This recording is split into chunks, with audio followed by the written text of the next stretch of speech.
So we have talked about what is homeschooling. We have talked about what are all the homeschooling goals that you want to have for your child. So the idea now is, you have understood the spirit of homeschooling. You have understood the goals for your children and for yourself in this homeschooling process. Now you can move into the next stage, which is how do I actually homeschool?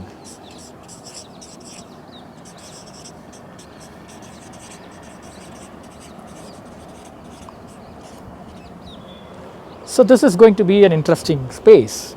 You started this whole idea of homeschooling because you want your children to learn, and now you have also identified these goals for your children, what they need to learn. Now the next step is you need some resources to help your child learn, and you're going to make some of these, like for example, if you want to do child to learn swimming, you need a swimming teacher unless you know swimming yourself. So likewise, for each goals that you have, for each resource that you want to introduce in the home where your child can enjoy, or if your child is learning from some other children, that these are the areas that I want to learn, these are some things that I want to focus on, a child will come back and say, I like to play that game that child is playing. So based on what you feel is good or bad for the child, you are going to define the constraints. You are going to say, no, this is not allowed for you, this is allowed for you, unless you are opting for the freestyle learning where you're going to leave everything to the child to experience and decide for itself. So we'll talk about some of these approaches in detail. If you have certain goals, then obviously you can prepare certain resources, identify resource people, resource materials to help the child to move into that direction. If you are choosing to go towards freestyle learning, you still have to keep certain resources available in the home for the child to experiment. Otherwise the child is going to be crying of boredom. So you want to engage the child in as many rich activities as possible so that the child can learn what it wants to learn in the environment. Like how you go to a hotel, you are given a menu card so that you can choose. So if the menu card is very limited, obviously your choice is also going to be very limited. So you in a freestyle learning also, you want to enrich your house or the learning environment that you are in with as many different possibilities so that the child really has a fun of exploring what it wants to in the available choices, and to be able to engage with what it really wants to get into. So now the question is, obviously there are 2 or 3 players in the home, the father, mother and the child.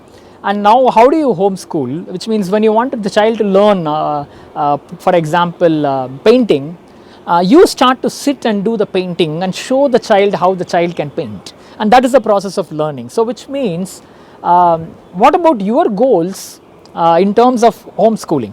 So you will slowly come to an awareness that your goal is to set some time for the child and share your talents, because the child may be interested in some of them, and you want to also learn so that, for example, I want my child to do yoga, then how am I doing yoga? Am I doing yoga? So it's not going to be, if I don't want my child to be on the mobile all the time, am I being on the mobile all the time? So you also want to work on some of your goals now rather than just the child's goal, so that these goals go in line with the homeschooling goals you've got for the child, so that it facilitates learning and the learning happens. So now I'm talking about when you come to how do you homeschool, you start with your own goals.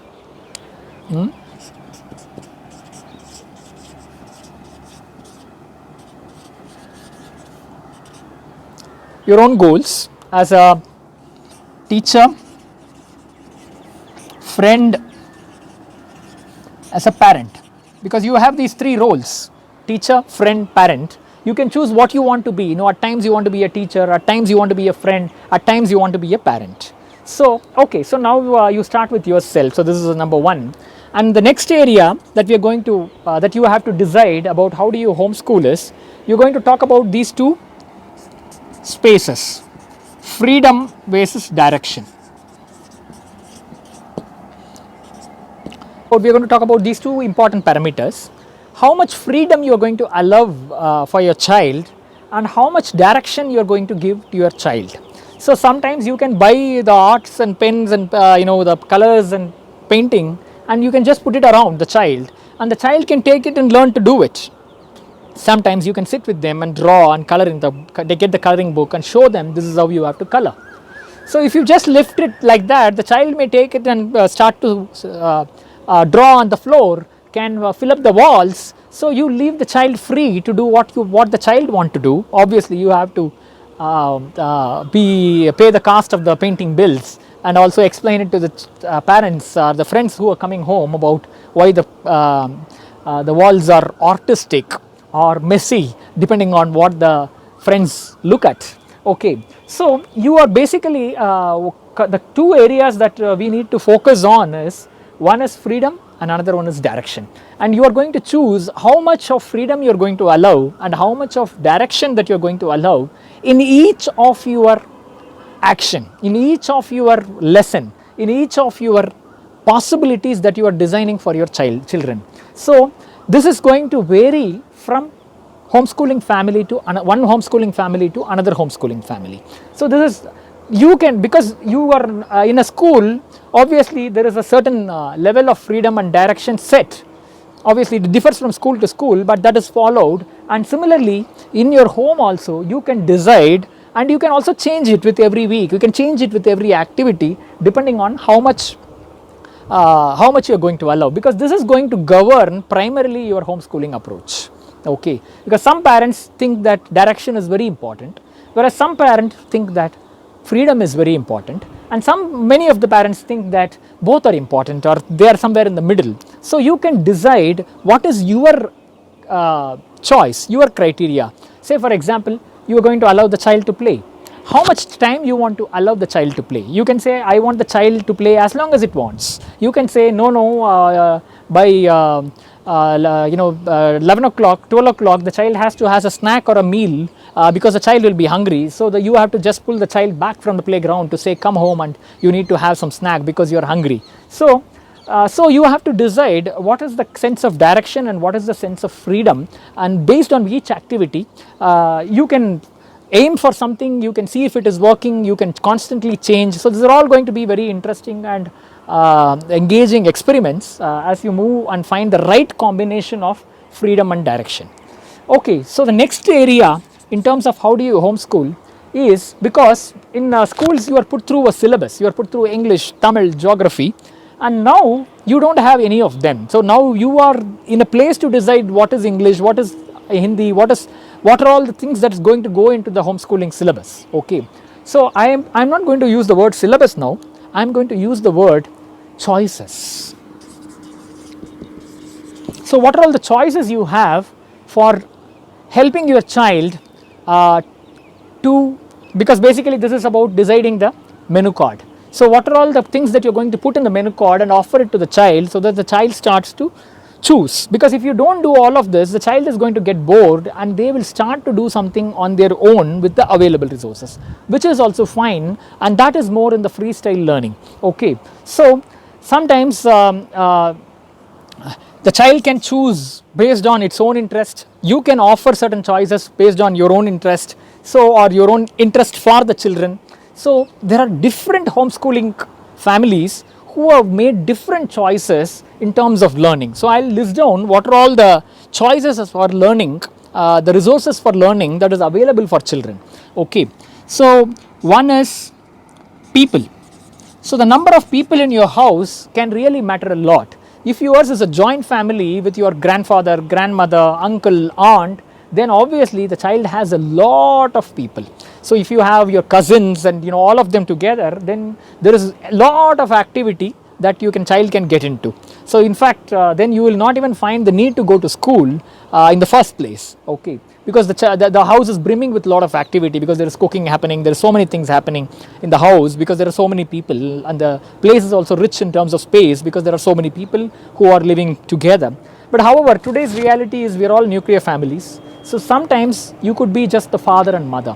You could be just the father and mother and a brother. So which means you could be sometimes a mother and the son. sometimes you could be a father and the son, or a mother and the daughter, father and the daughter. So how many people are in your community, in your immediate neighborhood, in your immediate vicinity, that is going to matter how your homeschooling is going to take shape.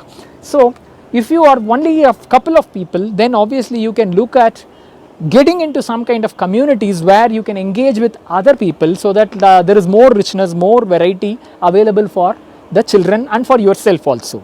So if there are lots of people, then you want to have some limited work in terms of how many people, how much people more you want to engage with. So one is people, and the second one is books. Obviously, depending on the age of the child, to go through certain books, or to paint, to color, you want to purchase loads of books in line with your goals, or what you feel is interesting and passionate about for your children, or what your child, you can take the child to the bookstall and allow the child to also choose. It can also be a very interesting activity. So the third place is toys. You can do a lot of investments. Children are really fascinated by toys, and they want to play with toys. I mean, toys are miniatures of this world, so you can choose toys that resemble the world. And for example, you can't go and show a child an elephant, so if you allow a small elephant to the child, it helps the child's imagination. So you want to, you don't want to live just with all the toys. You can also have some pets, because they also can engage children in a great way. So you can look at investing into pet, and then you can look into technology. You can use your mobiles, you can go to websites, you can play video games. I'm going to put down technology and technology products and process, because technology process is learning about technology. It's about learning how a video game is made. Technology products is about an end user, where you have a certain application and a lion can come and talk like you, and you're talking back like a lion, and that interests you and the child is engaged with talking back so many ways, different methods. So and then we can go to places. You can go to parks, you can go to museums, you can go to exhibitions, you can go to libraries, and then institutions. Sometimes you can talk to the nearby play school, where you can just go for an hour, where the child can play with all the play items. You could pay something for the play schools, and they will also be interested, because they think, okay, if the child likes the school, they will get one more admission. So so there are different elements that you can choose. You can in terms of places, you can use play schools, institutions, you can go to farms, depending on what you want to do, nature. So if you look at various homeschoolers, you can see that some homeschoolers are invested too much into people. Some homeschoolers, because they're living in a community, so there are so many people that they're available. Some homeschoolers can be too much into books. Some homeschoolers can be too much into toys, or some of them could be very less with people, very less with books, very less with toys, or very less with pets. So there could be a varying degree of investment on each of this, depending on the interest of the parents and depending on the interest of the children. So no two homeschoolers are usually the same. Every homeschooler is unique, and they experiment with different resources or choices to make their experience of homeschooling beautiful. So now for you can look into all of this. So for example, if you're living in an apartment, you can mark the nearby places, which is like parks and museums, and what is your schedule of where you want to take the child together. You can have this homeschooling groups, where the parents of all homeschoolers along with children come back and meet one day. We have homeschooling conferences, so those are great events where you meet a whole lot of people who are into all of this, and that serves as a very rich learning for everybody. So now you can go through this kind of choices for your child. You can invest as much as you can, and as much, if you don't have access to one, don't worry, there are some other choices. So you can choose and mix and match up depending on the age of the child, depending on how much freedom and direction that you want to give. And now you have a plan, now you have a space, you have certain entities for your child to be engaged from morning to evening. So you can do all of this, and sometimes you can also look at what is available inside your home. For example, kitchen. In a home kitchen, when lot of cooking happens, and this also can be a very, very entertaining and engaging activity for your children. If they are interested into that, then they will also start to learn to cut vegetables, cook and eat for themselves. So this also, so likewise you can look for opportunities that is available inside the home, outside the home. You can enrich your house, and this can be an ongoing activity. So one of the things that we used to do is we used to travel also to a different location and live there for a few months or a few years to engage in different socio-cultural experience for our children. So you can look at what kind of choices that you want to invest yourself. I think with this now you have some idea about how do you go about in collecting materials and resources and people and designing your own homeschooling environment and deciding how much freedom and direction that you want to allow, so that and then play a role of a teacher and friend and parent. For you to play these roles, obviously you need a lot of time in your hands, and if you don't have a lot of times, then you need some people to be there to look after the children when they are engaging in this way. So you can look at all these possibilities, and I talked about also the conferences and homeschooling groups where people can come together and support each other in terms of homeschooling together. So these all makes, I hope you have some idea on how do you homeschool and how do you go in. Today there is a lot of resource material, books and syllabus that is being sent, depending on whether your goals are academic, whether your goals are skill based or freestyle. You can look into all of these courses to also engage how much you want to engage with your, in terms of how much you want to invest into designing your homeschooling environment. So next week we will continue making the other video.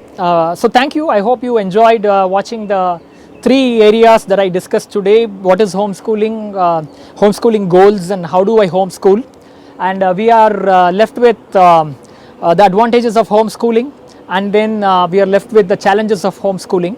So this we will talk in the subsequent video, the next video. And if you really like the video, please like it. If you like the if you like to be informed of my next videos, please subscribe. And if you want to share it with your friends, if you feel it will be useful for them, you can do that. So you can also click on the bell notification so that you can immediately be informed of my next video. Thank you for watching. Wish you a good reflection on all of these areas, and wish you a very, very happy homeschooling time.